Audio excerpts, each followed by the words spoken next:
Muy buenas a todos y bienvenidos a un nuevo episodio de Mundo NBA, aka NBA House. Estamos aquí un miércoles más para hablar, para debatir, para analizar un poquito lo que nos ha dejado esta semana de NBA. La anterior tuvimos el cierre de mercado, el deadline. Esta, pues, evidentemente más tranquilita, aunque venimos de un fin de semana con muchas novedades.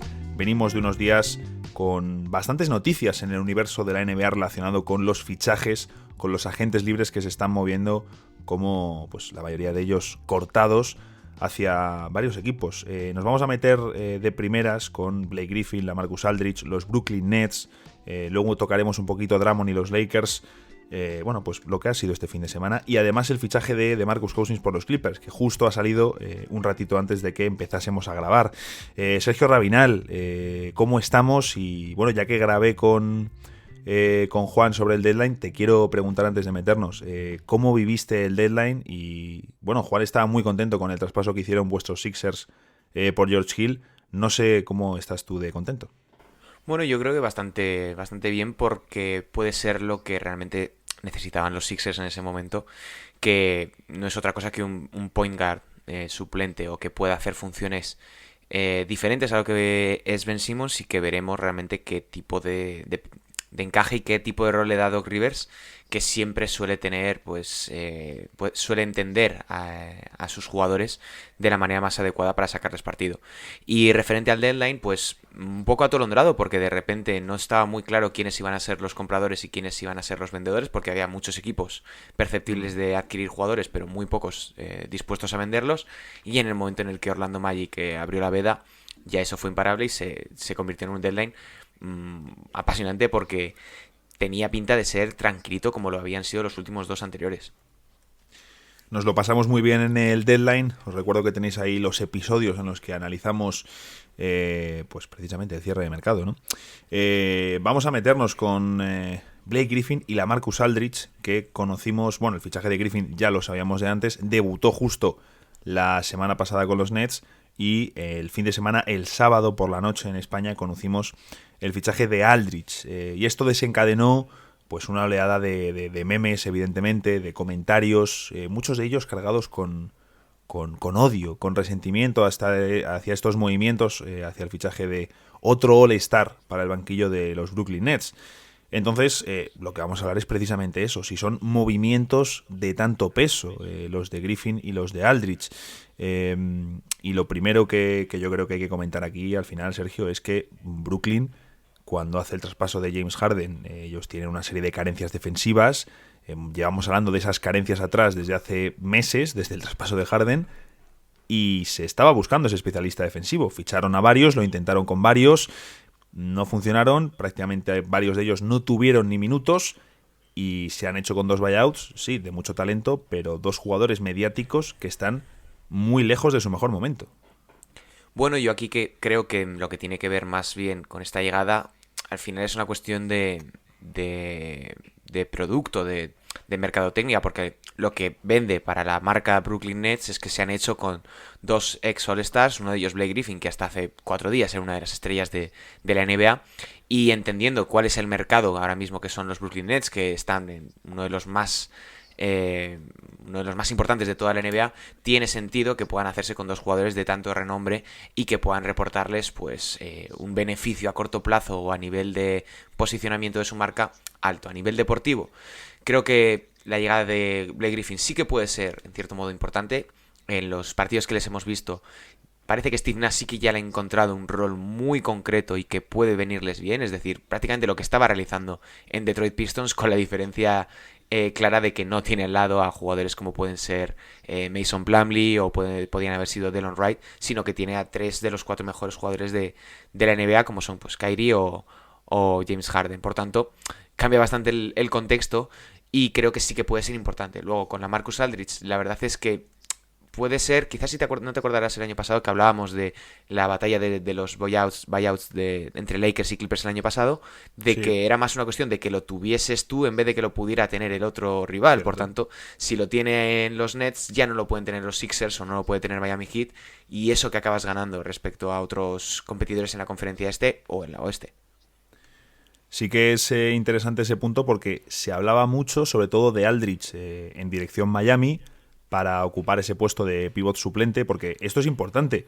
La Marcus Aldridge ya no es una ala pivot, es decir, la Marcus Aldridge lleva bastante tiempo en la NBA ya sin poder jugar de ala pivot. Si tú pones de ala pivot a la Marcus Aldridge, le dejas totalmente expuesto ante las defensas rivales y él ya lleva un tiempo ejerciendo de único interior.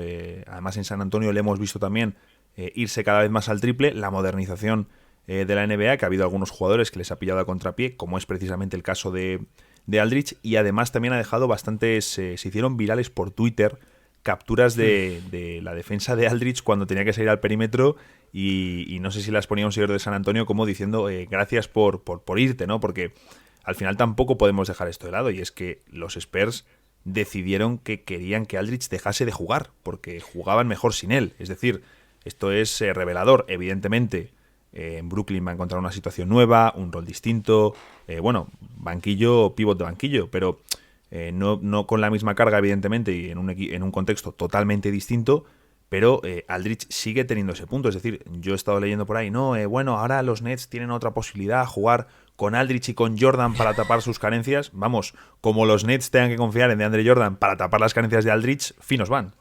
Bueno, es que eso no tiene ni pies ni cabeza por una sencilla razón de que ningún equipo te plantea jugar con dos interiores altos y si lo hacen uno de ellos es móvil, como puede ser el caso de Dallas Mavericks con Porzingis, por ir un poco rápido.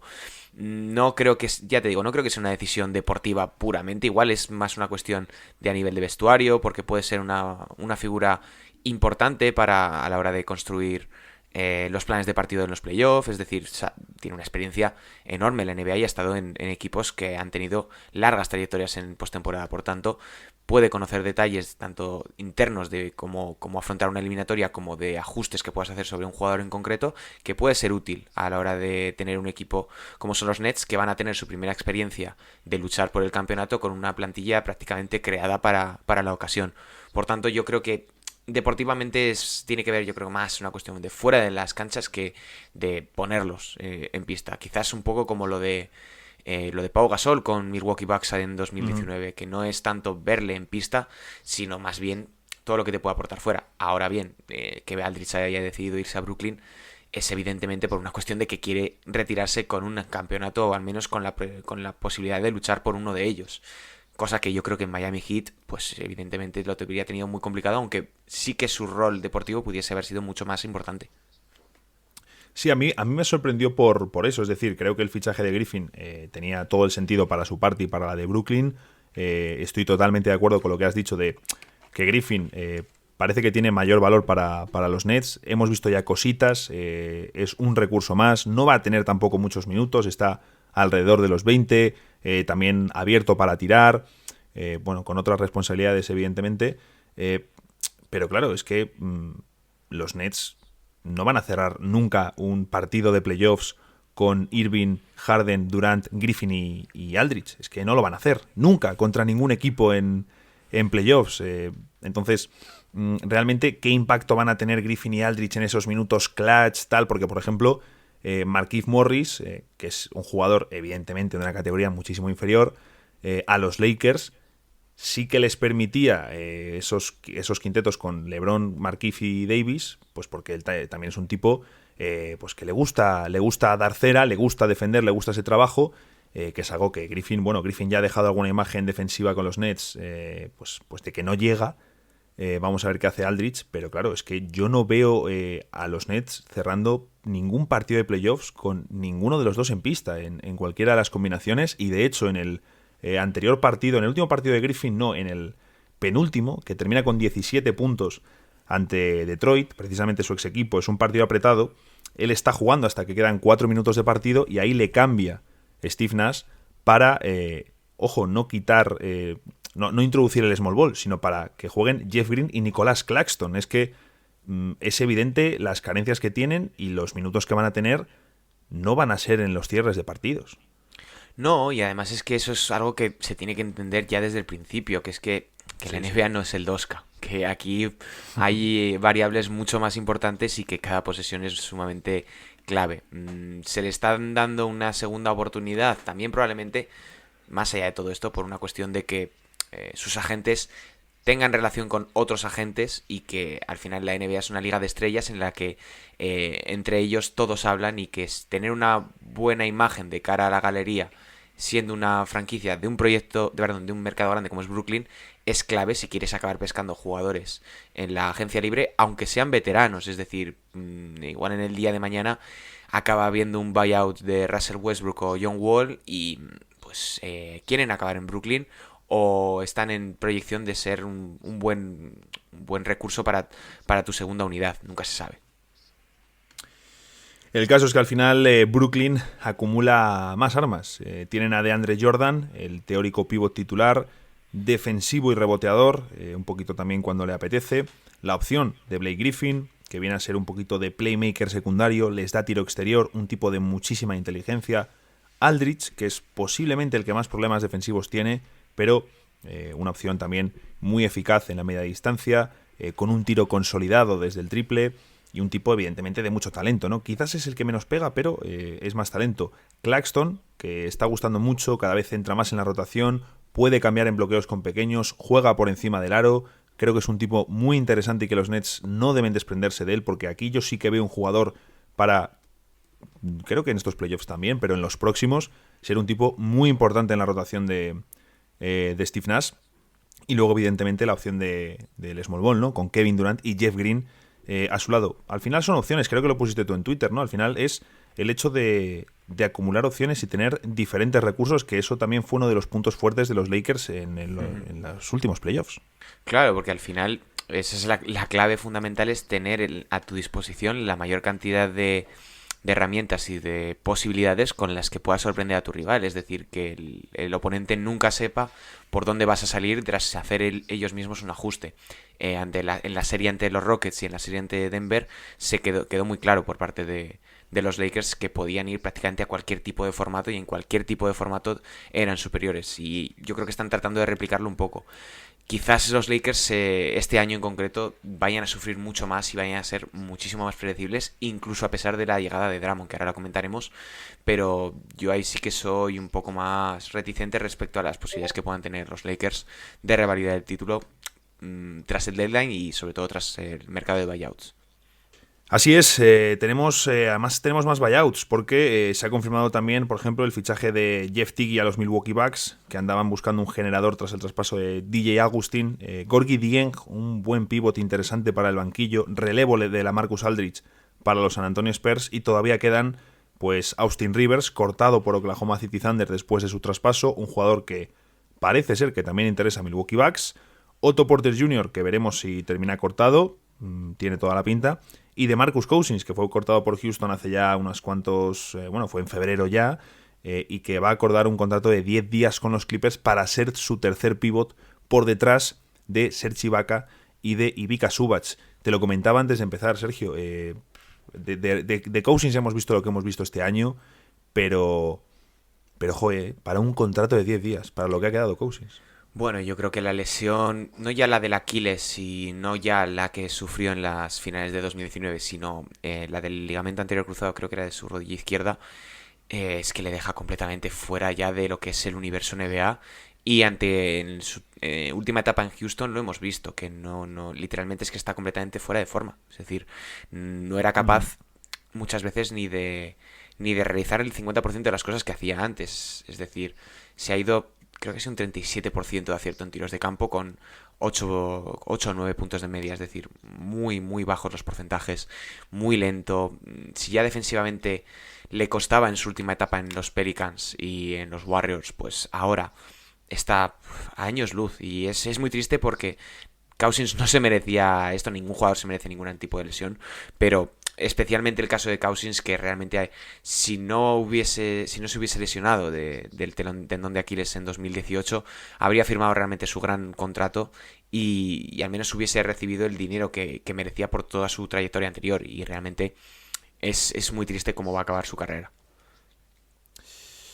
Pues esa es la cronología de Cousins, una verdadera lástima, jugador destruido por las lesiones. y todos estos movimientos de buyouts pues han generado un debate, ¿no? De, oye, ¿debe la NBA regular los buyouts? ¿Deben limitar que un equipo solo pueda incorporar a un jugador cortado mediante buyout durante una temporada? Que tengan que firmarle a un, por ejemplo, 30% mínimo de lo que tenía en su contrato anterior. No sé lo que opinarás tú, Sergio, pero me da la sensación de que eso realmente son para 2-3 fichajes, pues estos, ¿no? Los Griffin, Aldridge y compañía, que caen con cuentagotas y luego realmente su impacto es bastante limitado, cuando la mayoría de buyouts tenemos equipos que realizan varios, firman a varios jugadores, etcétera, etcétera, etcétera. Entonces, yo creo que quizás el debate se ha excedido un poco. Leía esta mañana en el Patreon de Quique García que presentaba 6 posibilidades para corregir o para gestionar mejor este tipo de situaciones, y la que más me gustaba era la de adelantar la fecha límite de los buyouts, es decir, que fuese antes del trade deadline, por tanto, tú tuvieses que prescindir de cualquier tipo de jugador antes de que se acabase el periodo de traspasos, lo cual evitaría pues este tipo de situaciones tan cantosas que al final se ha generado ya en la NBA un momento en el que el trade deadline es como ya una categoría en sí que aglutina a un montón de gente, de un montón de aficionados que lo único que quieren es ver cómo se traspasan piezas como si esto fuese un videojuego. Por tanto, las posiciones mayores como en los playoffs, por tanto lo puedes adelantar con la esperanza de que se camufle un poco más y se disperse a lo largo del tiempo. O bien, otra opción que tampoco me disgustaba, y es que se acordase entre jugador y franquicia cuánto dinero se va a rescindir y que la diferencia la pagase la franquicia que lo recibía a cambio de X número de jugadores o de salarios. Es decir, un traspaso pero que fuese ya acordado, es decir, yo te ofrezco a Andre Drummond por 13 millones y me tienes que dar el equivalente en los 16 creo que eran restantes del contrato, para que no se den situaciones como lo de Drummond, claro, que prácticamente ha perdonado $600,000, que es lo que va a ganar en los Lakers, y en el caso de Gordy Dieng ha perdonado otros 600,000 y va a cobrar 700,000, es decir, la jugada le ha salido a ganador al jugador de los Spurs. Por tanto, para mercados pequeños como puedan ser estos Cleveland o San Antonio, es muy complicado pagar este tipo de dinero. Bueno, tampoco es complicado porque son empresas multimillonarias, pero marca un poco la diferencia. Sí, vamos a decir más difícil que para los grandes mercados, claro. Pero sí, totalmente, ¿no? Yo, por ejemplo, leía el otro día eso, ¿no? Que al final el equipo que más fichajes de buyout había hecho desde, no sé si era en la pasada década, eran los Milwaukee Bucks. Entonces, claro, no es algo que se pueda no se puede restringir de manera tan radical un buyout por equipo, porque pues, limitas mucho, ¿no? Pero, por ejemplo, lo de la fecha límite me ha gustado mucho. Y vamos a meternos con lo de Drummond y Lakers, que os recuerdo que tenéis, bueno, si esto es podcast, si nos estáis escuchando en plataformas de podcast, lo tenéis en el canal de YouTube Global Hoops Oficial. Subimos un vídeo este pasado lunes con Agustina Boy hablando del fichaje de Drummond para los Lakers. Nosotros vamos a comentarlo un poquito, pero sobre todo, ¿qué supone en clave Marc Gasol? Porque, Sergio, tú has estado hoy con un artículo del tema, y también ha salido Frank Vogel a hablar un poquito, evidentemente, de Drummond, y también a comentar unos primeros rumores, informaciones, ruido, vamos a decir, de posible corte de Marc Gasol por parte de los Lakers. Sí, yo creo que era más una cuestión de rumorología típica de Twitter que algo real, porque si pones en la balanza todo lo que tuvieron que hacer los Lakers para poder adquirir a Marc Gasol, no tenía mucho sentido que ahora las primeras de cambio se desprendiesen de él. Más aún si cabe, teniendo en cuenta la situación en la que está ahora mismo el equipo, con LeBron y Anthony Davis fuera, muy bajos a nivel de compenetración, fallando un montón en ataque. Por tanto, no tendría sentido desprenderse de un jugador que sigue siendo válido para el sistema ofensivo, aunque no pueda producir puntos de manera real, es decir, anotando canastas. Pero salió Frank Vogel a desmentirlo completamente en rueda de prensa. Tendréis el artículo en la web, por resumir un poco. Y la realidad es que, al menos desde mi punto de vista, lo que les ofrece a los Lakers es 3 posibilidades reales para tener para crear 3 formaciones muy diferentes de pivots, es decir, una con un pivot jugando al bloque directo como puede ser Montrezl Harrell, una de pivot clásico como pueda ser Andre Drummond, es decir, que te rebotea, que juega cerca del aro y que hace 3-4 cosas muy concretas, y luego Marc Gasol, que puede ser un emparejamiento muy claro para una hipotética eliminatoria de playoffs contra pues o Sixers, Denver Nuggets, o incluso si se da la situación contra unos Utah Jazz. Pero al fin y al cabo lo que hablábamos antes, es acumular posibilidades, acumular herramientas y jugadores que sean útiles en contextos muy concretos. Y para un equipo como son Lakers, yo creo que sí que es positivo unir a Drummond, aunque no sea ni la sombra de lo que parecía ser hace 3 o 4 años. También es interesante en Marc Gasol, porque si te enfrentas a unos Nets y sacan a la Marcus Aldridge, vas a necesitar a un jugador tan lento como él para defenderle. Entonces, viene bien, ¿no? Tener a Marc. No, el caso es lo que tú dices, ¿no? Y sobre todo, a Drummond le vas a poder cargar mucho más ahora en temporada regular, en unas semanas que van a ser complicadas sin LeBron y sin Davis, donde los Lakers tienen que ganar partidos porque la situación no es sencilla, se pueden complicar mucho la vida, y a Drummond le puedes meter una minutada que a Marc no. Drummond te puede dar un rendimiento que Marc no, y sobre todo Marc también viene de recuperarse del COVID, entonces tampoco podemos, no se le puede exigir mucho. Estamos viendo el rendimiento que está dando, y al final pues lo que tú dices, ¿no? Guardar esas opciones.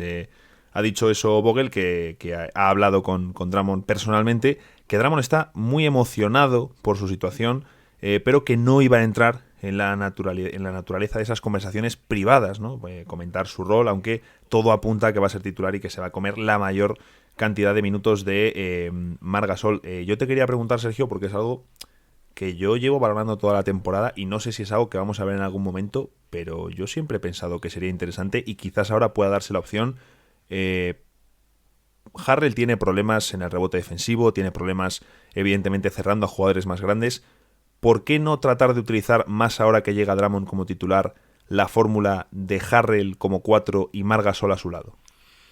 Yo lo estaba pensando, porque al final es lo que tú dices, es decir, Harrell es probablemente uno de los mejores en el bloqueo directo en ataque de toda la liga, se mueve genial. Sí, es una bestia. Pero claro, es que atrás te condiciona mucho porque no es un jugador de mucho tamaño, creo que mide 2'3", algo así, por tanto no toma tampoco las mejores decisiones en defensa. Y sí que sería interesante, porque te permitiría mandar a Marc a la segunda unidad con Harrell, junto con Schroeder o con Caruso. Por tanto, ya tienes ahí un impulso defensivo que puede ser clave, y tener a Drummond pues simplemente pues como ejecutor, para poner bloqueos, para que se relacione bien con Kuzma, con Markieff Morris o con quien sea, y tengas un quinteto para que cuando vuelva LeBron vuelva con, pongamos, un tipo de pivot más a lo que estaba acostumbrado anteriormente, un Tristan Thompson, porque al final es muy similar el perfil de Thompson y el de Drummond, pese a las diferencias a nivel técnico y de expectativas que se puedan tener. No me parece mal tirado, creo que puede ser interesante. Y ahora bien, veremos si vuelve Anthony Davis, porque yo creo que con este movimiento los Lakers se están cubriendo un poco las espaldas de cara a que Anthony Davis igual ponte que decide no regresar en lo que resta de temporada, salvando su condición física.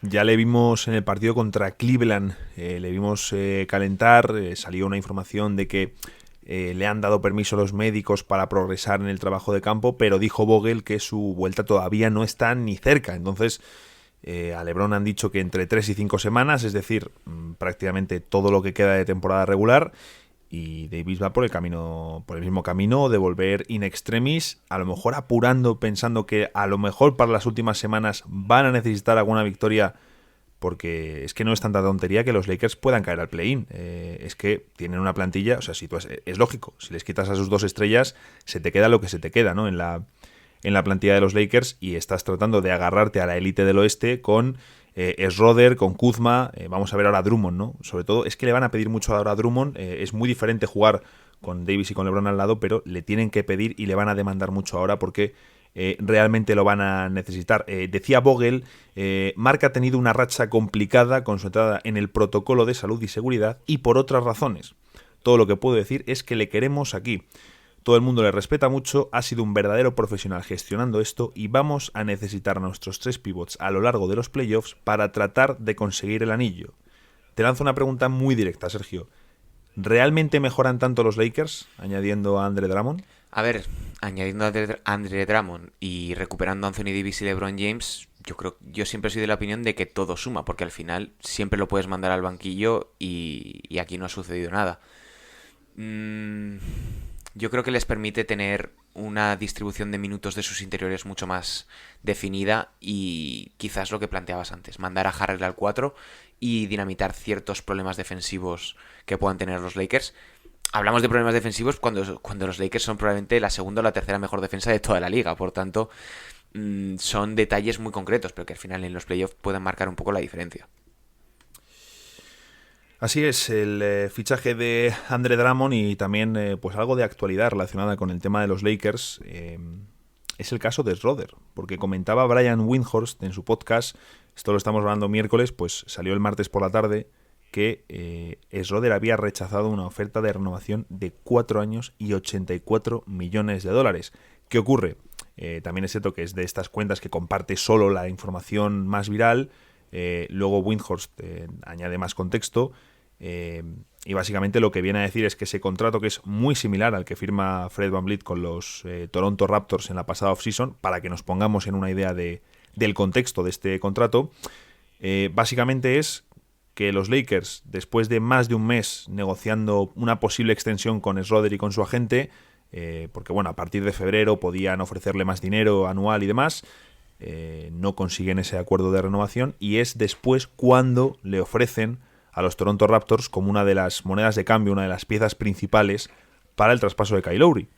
No consiguen ese traspaso de Lowry y, claro, ahora cogen y aquí añade Windhorst que es importante que de esos 4 por 84 no se sabe cuánto está totalmente garantizado, los incentivos, etcétera, etcétera, pero que el próximo mercado va a ser un mercado escaso de estrellas, va a ser un mercado escaso de bases, y pues quizás Schroeder espera pescar más. Claro, yo viendo esto, lo que pienso es que ese 4 por 84 no podía estar totalmente garantizado, quizá como el contrato de Kentavious Caldwell-Pope, porque no tiene ningún sentido, o sea, no me entra en la cabeza que el agente de Dennis Schroeder le diga que rechace una oferta de renovación de los Lakers de 4 años por 84 millones de dólares.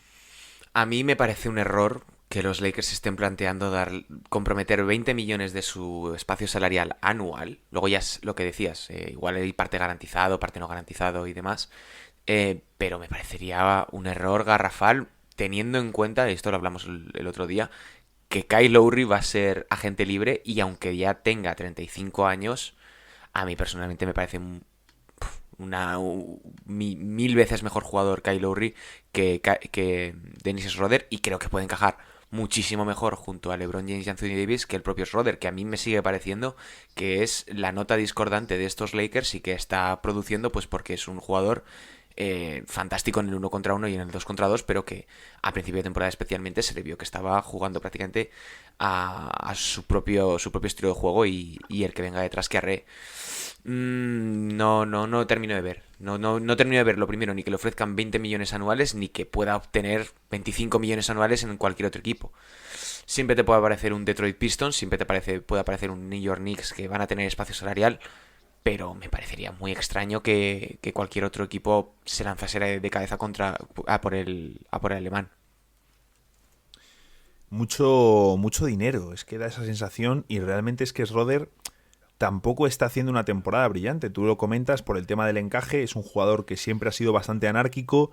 En Oklahoma, pues sobre todo de su experiencia con Chris Paul, creo que se nota que ha madurado como jugador, pero no es un jugador, es decir, no es Rayon Rondo. Cuando lleguen los playoffs no se va a poner a romper él con LeBron James la zona con pases, no es ese estilo de jugador, no es un jugador de crear para el resto. Evidentemente, pues claro, joder, si no estaba Anthony Davis y LeBron tiene que cargar con toda la ofensiva, se nota muchísimo, pero es que Schroeder no está jugando al nivel de la pasada temporada en Oklahoma, que es cierto que tenía otro rol. Yo sigo pensando que el papel ideal, y ya porque lo ha demostrado precisamente, es el de sexto hombre. Así que veremos, porque un asunto un poquito extraño este de Dennis Schroeder, que bueno, siempre puede terminar. El número de sing and trades ha aumentado una barbaridad en la NBA en los últimos veranos, así que quién sabe si los Lakers no consiguen acordar una renovación. lo mismo se lo limpian con un sing and trade. Ahora, yo también, viendo a Schroeder, que parece un tipo que confía muchísimo en sí mismo, entiendo que esto es algo fundamental en el deporte de élite, pero él, no sé, me transmite esa sensación de cuando le he visto haciendo declaraciones. Entiendo también que está apostando muy duro por los playoffs que va a hacer. Muy duro. Hablamos de un jugador de 27 años que termina el contrato, que va a ir con toda una postemporada con los Lakers, con LeBron y con Davis al lado. Es decir, no puedes tener mayor expectación mediática. Como Schroeder se la pegue en los playoffs, se puede arrepentir muy, muy mucho de esto. ¿Pasamos a las noticias bajo el radar o quieres pegarle un palito más a Schroeder? No, yo creo que ya con esto tenemos suficiente con el pobre Perfecto, Schroeder. yo creo le hemos dado... pues hemos traído un par de noticias bajo el radar. La primera de ellas, un traspaso que se podría haber hecho, pero que no se hizo. Y es, los Brooklyn Nets sabemos que tenían esa opción de mover a Spencer Dinwiddie, jugador que termina contrato, tiene opción de jugador. Todo apunta a que, pese a estar lesionado, va a rechazar esa opción para salir al mercado porque le quieren pues bastantes equipos. Hubo rumores de Detroit, Miami, Toronto interesados en un traspaso por Dinwiddie. Los Nets han perdido la opción de realmente añadir un jugador más a su rotación y ojito a lo que podrían haber hecho porque los Warriors rechazaron un intercambio de Dinwiddie por Kelly Oubre. Lo ha contado Mark Stein, cuenta con declaraciones de Bob Myers, que también cuenta pues eso, que ellos valoran a Kelly Oubre, que sí, que hubo llamadas, pero que le valoran. Es decir, que no llegó una oferta lo suficientemente jugosa. Yo lo único que pienso con esto es, madre de mi vida, Kelly Oubre sí que les hubiese venido muy bien a los Nets, pese a su visión túnel que estamos viendo en los Warriors.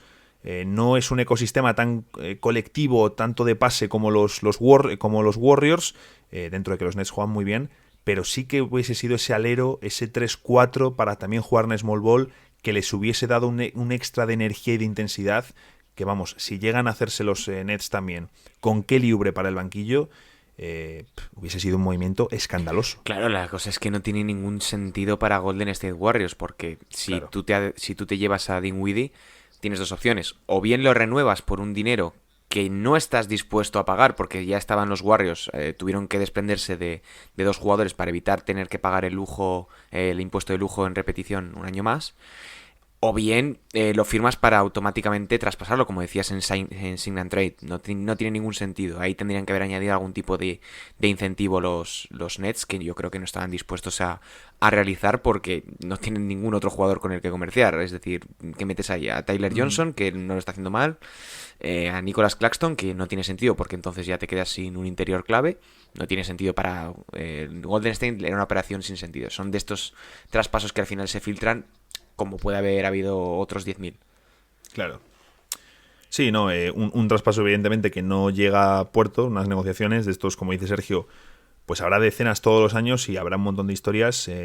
También a mí me encantan estas y claro, pienso, madre mía, lo que hubiese sido con Oubre, ¿no? Porque sí que era un jugador que les hubiese encajado de perlas, pero evidentemente no tenía ningún tipo de sentido para los Warriors. Y la segunda noticia es en sí misma dos noticias, porque ocurrió a la vez, no recuerdo ahora mismo el día exactamente en el que ocurre, pero los Thunder anunciaron que Al Horford no iba a jugar más en lo que restaba de temporada, le sientan para descansar. Shai Gilgeous-Alexander tiene una lesión que parece algo complicada, es decir, Oklahoma se va a dejar llevar en el final de temporada, dentro de que han hecho un papel muy digno para los efectivos con los que contaban, y van a convertir a un jugador que tenía contrato dual, que se llama Moses Brown. Le han fichado ya un contrato multianual, y es que este chavalín, este jovencito que el año pasado apenas jugó con los Portland Trail Blazers, pues ha dejado sobre todo 3 actuaciones, una de 20 puntos y 16 rebotes contra Chicago Bulls,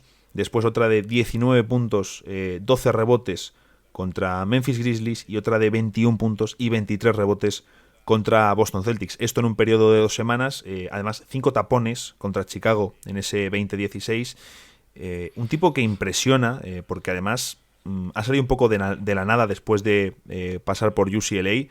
Entonces, no sé si podemos estar aquí ante un Luguentz Dort 2.0 y que Sam Presti haya encontrado otro joven al que atar a largo plazo, y que, bueno, pues otra pieza más para una reconstrucción de Oklahoma. Claro, al final Oklahoma realiza operaciones con bastante sentido a pesar del tanking evidente que están realizando, porque como le decías, lo de Lu Dort, al final si te sale medianamente bien y el jugador acaba funcionando muy bien, como es el caso de Dort o el caso de Moses Brown, siempre puedes acabar sacando rédito a nivel de traspasos o incluso para tu proyecto. Por tanto, son apuestas a riesgo muy bajo, como pudo haber sido en su momento la de Duncan Robinson o Kendrick Nunn en Miami Heat, y que en caso de traspasarles tienen un valor de mercado mucho mayor al que pueda tener su contrato, y en ese contexto pues puedes conseguir o bien rondas de draft o bien contratos altos a cambio de X número de assets que son positivos en un proyecto en el que son como son los Thunder, que están en un mercado pequeño y que no tienen muchas posibilidades para conseguir grandes operaciones, por decirlo de alguna manera.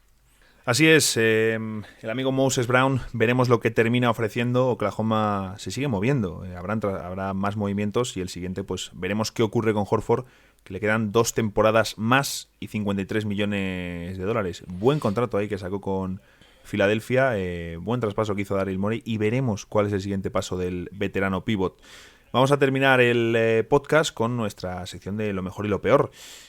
Para empezar, traigo en clave positiva el momento de Rui Hachimura, que dentro de, bueno, ya sabemos que al final los jugadores generan más interés cuando son novatos.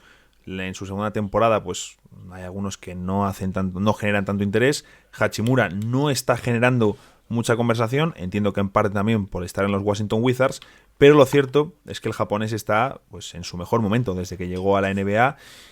Aprovechando también el momento, la ausencia de Bradley Beal, en los últimos 10 partidos, Hachimura promedia 20,2 puntos, 7,8 rebotes y un 52,8% en tiro, lanzando 16 veces a canasta por noche. Es la segunda opción ofensiva del equipo por detrás de Russell Westbrook. Y es cierto que él es un jugador más de moverse sin balón, de tirar en media distancia, de saber, utiliza muy bien su cuerpo, las fintas, es un jugador muy inteligente, pero además está animándose cada vez más desde el triple, 40,6% en esta racha de 10 partidos, lanzando más de 3 por encuentro.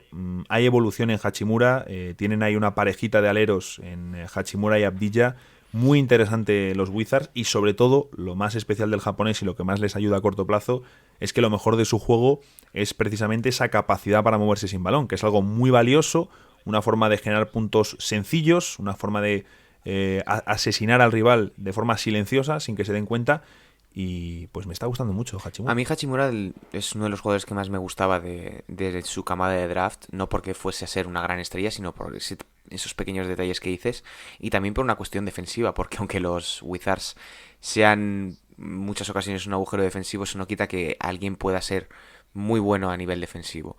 Yo, como parte positiva de esta semana, había destacado que los Kings, casi nunca hablamos de ellos, y las veces que hablamos de ellos es para meterles palos, pues vienen en una racha fantástica. De Aaron Fox ha sido nombrado jugador de la semana en los últimos 7 días, y han acumulado 5 victorias.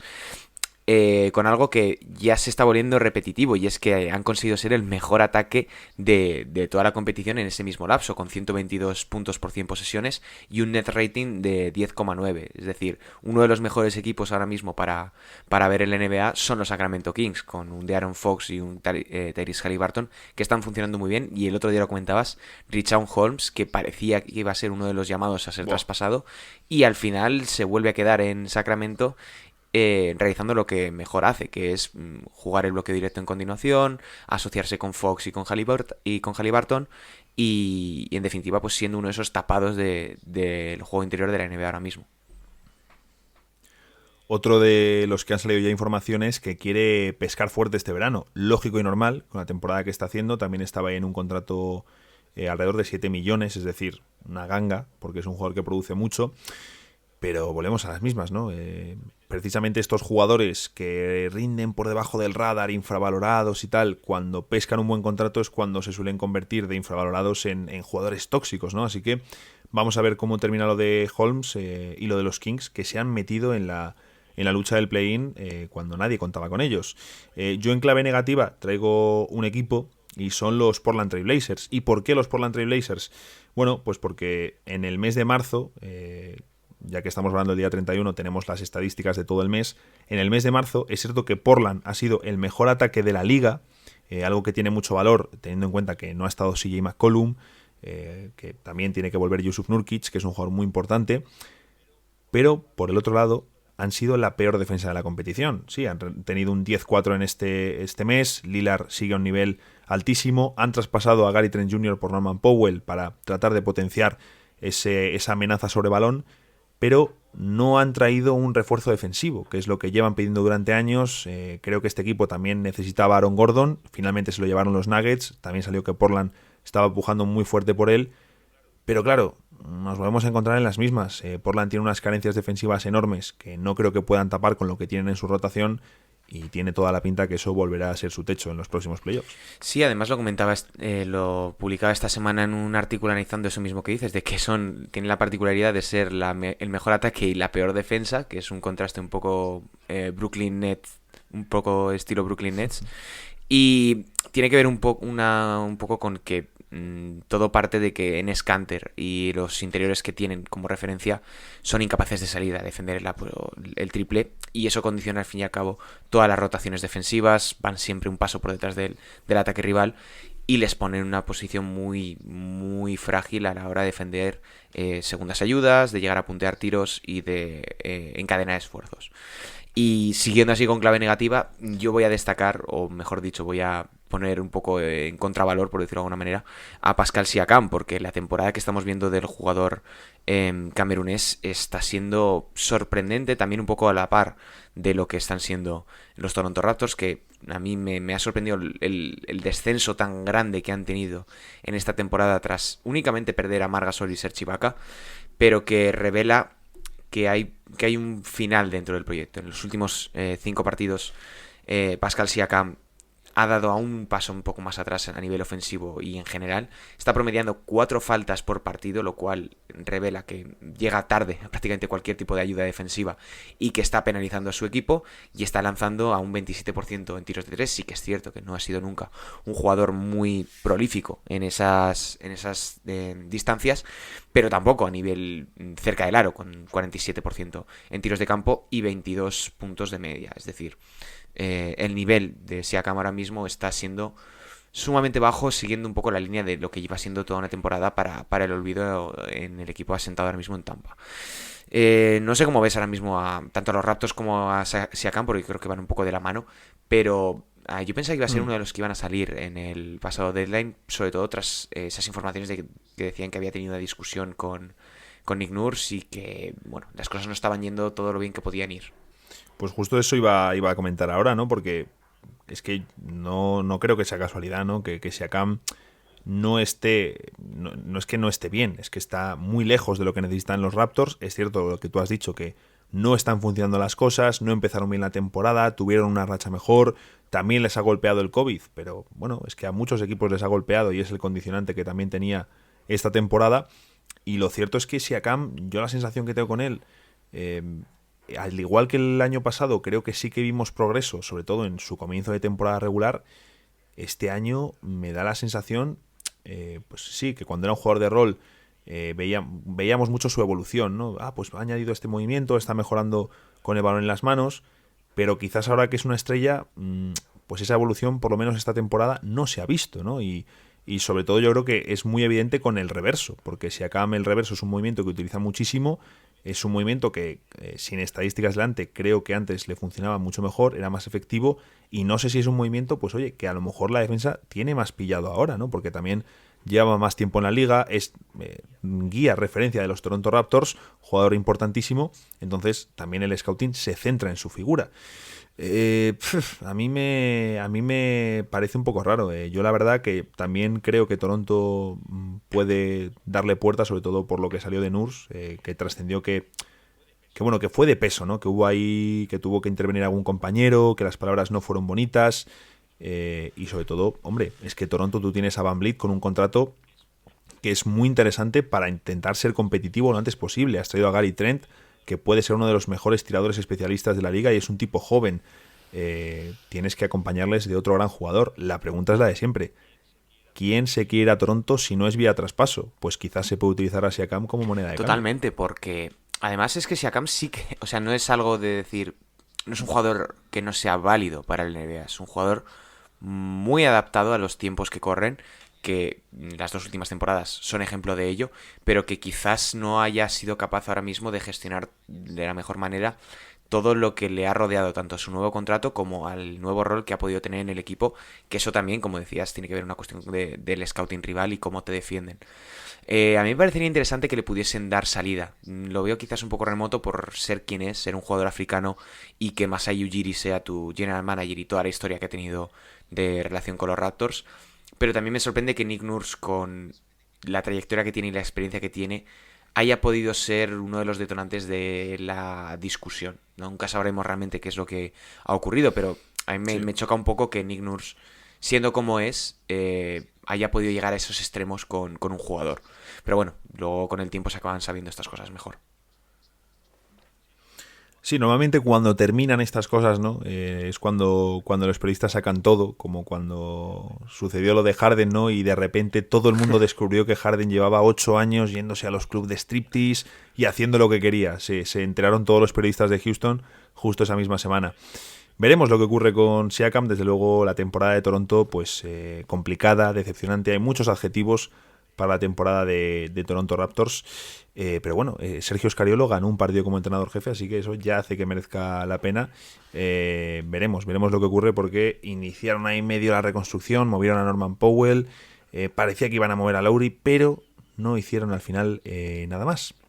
Así que, dicho esto, llegamos al final del episodio y os aviso ya de que el de la próxima semana nos toca hacer preguntas y respuestas del mes de abril. Así que normalmente hacemos un formulario de Google, lo colgamos en la página, lo compartimos en redes sociales para que nos enviéis preguntas, pero si alguno de los que estáis en iBooks nos queréis dejar alguna pregunta, podéis dejarla en los mismos comentarios y recogeremos las preguntas que nos enviéis para el próximo episodio. Así que lo dicho, nos escuchamos la semana que viene. ¡Chao!